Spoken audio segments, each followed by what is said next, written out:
What is up, ladies and gentlemen? Welcome back to our YouTube channel, Gentleman TV. So, for today's video, another update naman tayo. Patungkol naman ito kay Viancy or sa EDSI. So, this video is from Kalingap Trending. So, it has a title of Viancy nagsumbong kay Kalingap Rab. Viancy sinusuhulan ng 1 million kapalit ng question mark.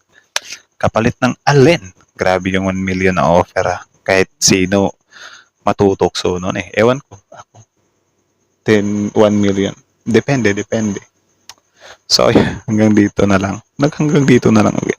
So, again, Kalingap Trending, supportahan nyo yan. Also, Kalingap Rab, supportahan nyo rin. Tapos, syempre, ladies and gentlemen, our YouTube channel, Gentleman TV, don't forget to like, comment, share, subscribe. So, again, ladies and gentlemen, without further ado, let's watch this video together. Again, the title of this video, Viancy nagsumbong kay Kalingap Rab. Viancy sinusuhulan ng 1 million.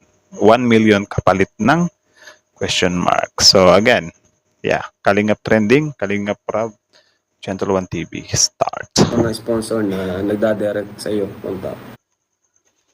Start. Ingat ka sa mga sponsor na nagdadirect sa iyo, punta. Viancy nagsumbong pala kay Kalingap Rab dahil sa di umano ay may nag-o-offer sa kanya ngayon ng malaking halaga kapalit ng pag-alis nito sa Kalingap. Grabe no, buti na lang talaga si Viancy, sobrang loyal niya sa Iyan Kalingap. po ay atin ang malalaman mamaya mga Kalingap at kung ano nga ba ang dahilan at pakay nito kay Viancy mga Kalingap. Ano ba yung ibang dahilan? Of course, di ba? Malinaw pa sa klaro.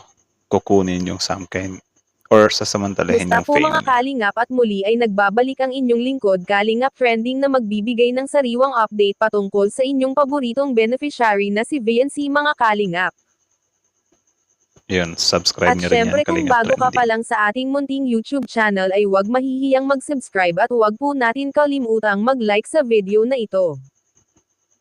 Yun, huwag daw kayong mahiya pa kasi kayo. Subscribe nyo na yan, guys. Kalingap Viancy Trending. ay nagsumbong pala kay Kalingap Rab.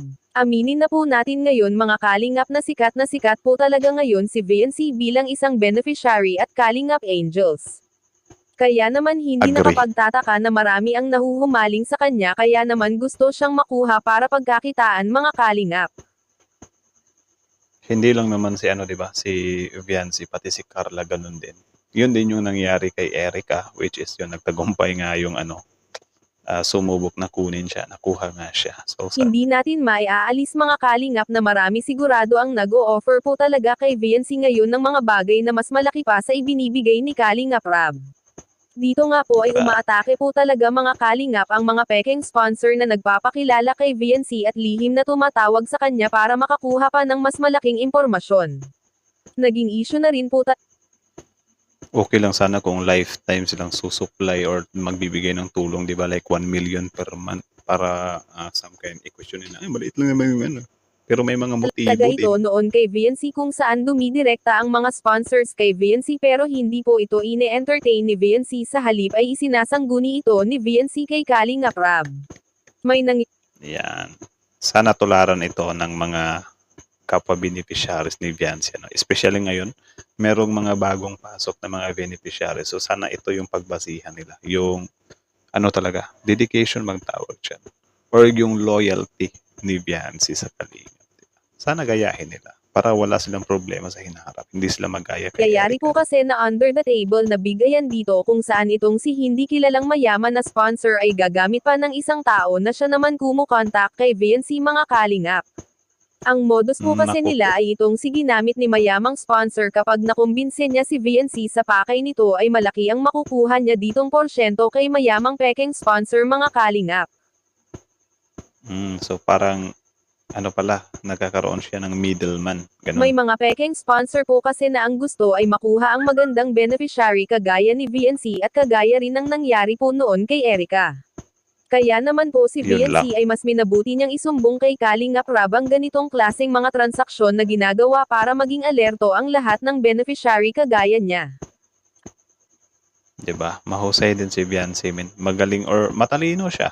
Diba? Kasi hindi siya basta-basta nauuto or nagpapasilaw sa mga offer. Ang sabi po kasi noon ni Viancy ay hindi siya tumatanggap at hindi siya tatanggap ng kung ano basta hindi dumaan po sa Kalingap which is tama naman ang desisyon ni Viancy. Samantala ang payo ni Saludo. Kalingap Rab ay atin ang masasaksihan sa ikalawang pagkakataon patungkol sa mga gustong manlinlang kay VNC, makikita po natin sa video mga Kalingap. Okay. So, parang follow-up to na opinion niya patungkol sa pagiging loyal ni Viancy. Okay. Ayaw ni Beyonce na tumanggap na direct sa sponsor. Opo, yan po yung sinabi niya sa akin. Diba? Sabi ko nga sa kanya, di ba tandaan niyo yun, nag-live ako nun. Na sabi ko sa kanya, Beyonce, ingat ka sa mga sponsor na nagdadirect sa iyo. Punta. Tapos ang reply ni Beyonce sa akin, ay hindi po, Kuya Rab, sa iyo na, kayo na pong bahala. Di ba? Kayo na pong bahala. Grabe po ang respeto ko sa inyo. Yun yung sagot ni Beyonce sa akin. Grabe, no? May Na nagustuhan kakontentuhan naman talaga. po natin. Pero di man po ibig sabihin na pag tumatanggap na ng sponsor is wala nang respeto. Iba-iba po kasi yan eh. Iba-iba. Depende po talaga mga kalingap. Depende sa sitwasyon. Basta ako, ang gusto ko lang, loyal sa atin. Gusto ko lang is may minsan din natin sila natetest. Respeto. Diba? Tama din. Yeah, parang test na lang din sa kanila, no? Or yun nga, parang nasusubok din yun din yung loyalty nila. Basta ako, gusto Kumbaga parang your actions will, yan yung hahatol sa'yo. Hahatol ba? ko is, alam na nila kung ano yung tama at mali. Kasi rin naman yan eh, kumbaga, Respeto. alam na nila kung nung dapat iwasan.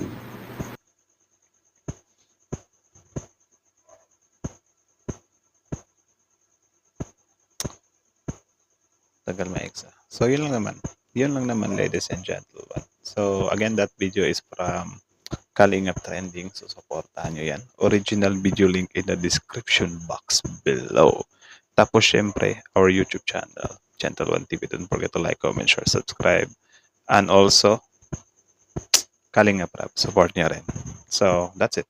That's it. How about you? What can you say about this video? Comment down below. Tapos yun, let's talk about it in the comments section. So kita nyo naman yun, yung loyalty na ipinamalas ni Viancy. Ibang klase. Diba? Kahit siguro offeran mo ng 1 million si Viancy, hindi niya tatanggapin.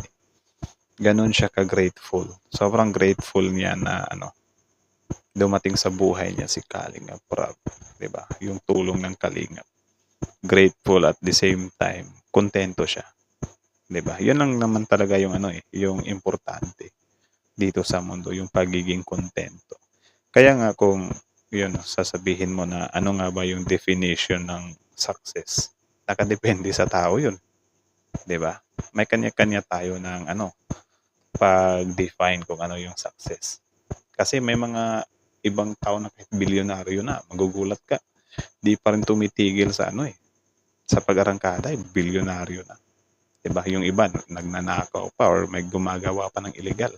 Kahit bilyonaryo na. So, it means, wala silang kakontentuhan.